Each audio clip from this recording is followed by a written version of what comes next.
Hey everybody, welcome back. During the past 2 weeks, we've explored the traditional music theater of Japan and Iran. So for Beatitude number 3, I thought it'd be fun to dive headlong into American music theater. So on a quick side note, I think it's amazing how many different cultures across the globe create theater that includes music, song, and dance in their storytelling. Music theater is almost universal. Of course, it comes in various forms depending on the culture, but wow, what a delightful gift God has given to humanity. There's an old adage in theater that the only reason a character sings on stage is because the words aren't enough to capture the moment. And the only reason a person dances on the stage is because the music isn't enough. Take that a step further, and the only reason an entire community dances and sings is because the community has a deep yearning to express themselves that can't be captured in simple words. In music theater, the voice of the community cries out in movement, dance, and song, and everyone sings and moves with one voice. In short, music theater is larger than life by design, so that it can capture the enormity of our emotional lives, which are often hidden by inarticulate words or silence. So, when I think about the intersection of Beatitude number 3 and American music theater, In the Heights by Chiara Alegria Hudes and Lin-Manuel Miranda comes to mind. So let's look at the third Beatitude. According to the NIV, Matthew 5:5 states, "Blessed are the meek, for they shall inherit the earth." The good folks at Christianity.com state, "Meekness is a humble attitude that expresses itself in the patient endurance of offenses. Gentleness is a practical synonym. It implies mercy and self-restraint." If that's the case, then meekness is the exact opposite of what American action heroes aspire to. Instead of repaying violence with violence in an aggressive revenge fantasy, meek characters patiently endure offenses with mercy and self-restraint. I love how countercultural that is. Moreover, I love how In the Heights is a musical that celebrates the virtue of meekness. It's almost as if Hudes and Miranda wrote the musical together with a third beatitude in mind. So let me introduce you to the creators of In the Heights. Chiara Alegria Hudes is one of my favorite contemporary American playwrights. On her website, she describes herself as a passionate wife and mom, a native of West Philly, and a person who now lives with her family in Washington Heights, New York. She won the 2012 Pulitzer Prize for Drama for Water by the Spoonful, an intense and beautiful play about redemption and healing in the midst of great hardship. Her plays center on Latinx culture and highlight the dignity and resilience of the immigrant community. Hudes wrote the book for the Broadway version of In the Heights, which opened in 2008, and she is the screenwriter for the movie version, which opened in June 2021. As many of you know, Lin-Manuel Miranda is most famous for creating and starring in the mega musical Hamilton, which won the Pulitzer Prize in 2016, 4 years after Hudes won hers. Before he invented Hamilton, Miranda also created and starred in the Heights. Miranda is the son of first-generation immigrants, and he grew up in the Inwood neighborhood in New York.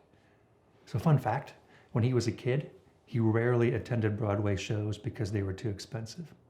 Now he's created 2.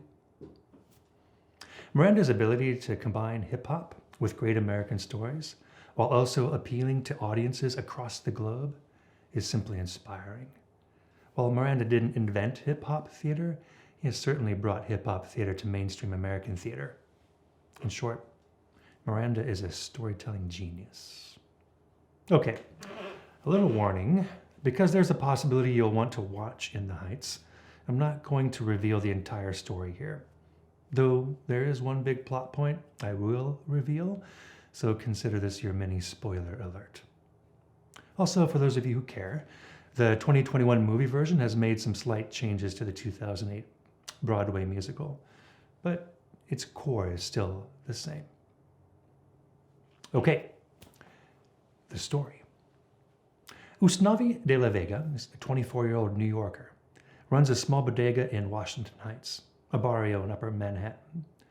Both of his parents have died, and his big dream is to save up enough money to go back to the Dominican Republic to buy a small cantina on the beach.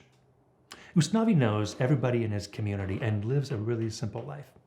He's neither arrogant nor prideful, but is a humble worker who's doing his best to patiently endure what the world has thrown at him with mercy and self-restraint. In short, he exhibits the virtues of meekness and humility. He is socially and economically humble or meek, but more importantly, he bears an attitude and a spirit of meekness, and his community loves him for it. The matriarch of the community and Usnavi's surrogate grandmother is Abuela Claudia. Now, Abuela Claudia, even more so than Usnavi, is the epitome of meekness. Her life journey has been very difficult, but she has endured her hardships with grace, self-restraint, patience, and faith. In fact, Miranda and Jerez highlight Abuela Claudia's meekness and faith with her ballad, Paciencia y Fe, or Patience and Faith, in the middle of the show. Abuela's ballad recounts her journey to America and her subsequent work as a maid in the city. Along the way, she relies on her patience and faith to sustain her. That sounds like meekness to me. Here are some of the lyrics from the song. Abuela sings, fresh off the boat in America, freezing in early December, a crowded city in 1943, learning the ropes in America, in Espanol I remember, dancing with Mare LaGuardia, all society welcoming mommy and me. Those welcoming voices were hardly generous. The ensemble, you better clean this mess, Abuela, paciencia y fe. Ensemble, you better learn Inglés, Abuela, paciencia y fe. Ensemble, you better not be late, Abuela. Sharing double beds, trying to catch a break, struggling with English, listening to friends, finally got a job working as a maid. So we cleaned some homes, polishing with pride, scrubbing the whole Upper East Side. The days into weeks, the weeks into years, and here I stayed. The ensemble this time, Paciencia y Fe. The song goes on for a few more stanzas, each mini-story building on the next. And as we hear Abuela's immigrant story, we hear the virtue of meekness lived out in her life. Abuela's quiet dignity is inspiring. And as a woman without children, she has become the grandmother of the block, serving as a mentor to countless children, including Usnavi. Spoiler alert, at the end of the song, at least in the Broadway musical, Abuela reveals that she has a winning lottery ticket in her hand worth $96,000. The movie version changes that a bit and reveals that Abuela has won the $96,000 at the end of the movie.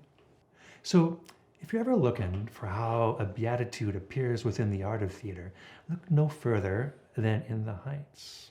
Abuela, the meek, inherits the earth, a $96,000 lotto ticket. Now, while that might seem a little shallow at first, what she does with that ticket impacts the emotional, social, and economic health of her entire community.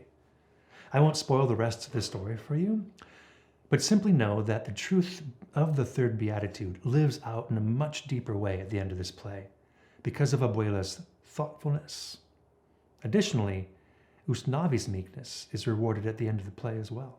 Interestingly, Miranda and Jerez surround Usnavi and Abuela Claudia with other meek characters who have simple little dreams or sueñitos as well. And if we zoom out far enough, we witness an entire culture of meekness in Washington Heights that celebrates patience, faith, hard work, and community. In short, the play not only honors the third beatitude, but it honors the immigrant community of Washington Heights and its humble dreams to make an honest living, even in the midst of hardship. You'll find a link to Paciencia y Fe in Canvas, in addition to some supplemental material about In the Heights. For those of you who don't mind knowing the end of the story, listen to the song Alabanza as well. It does a great job defining Abuela's humble yet powerful faith. A quick word on empathy. In the Heights asks its audience to empathize with each and every one of the play's main characters. While Usnavi drives the action of the story, We also empathize with Nina, Vanessa, Sonny, Benny, and of course, Abuela Claudia. The play is crafted in such a way that we are led to admire and cheer on our Latinx brothers and sisters as we honor their dignity. In short, the play calls us to love our neighbors as ourselves in the midst of the messiness of life. As I mentioned 2 weeks ago, I love it when God shows up in both subtle and direct ways in our culture's stories, whether faith-based or secular. God is working all the time, everywhere. And for those of you who don't share the Christian faith, isn't it fun to see how common human values show up across cultural divides? Okay, that's it for today. If you have the time, rent the movie. We'll see you next week.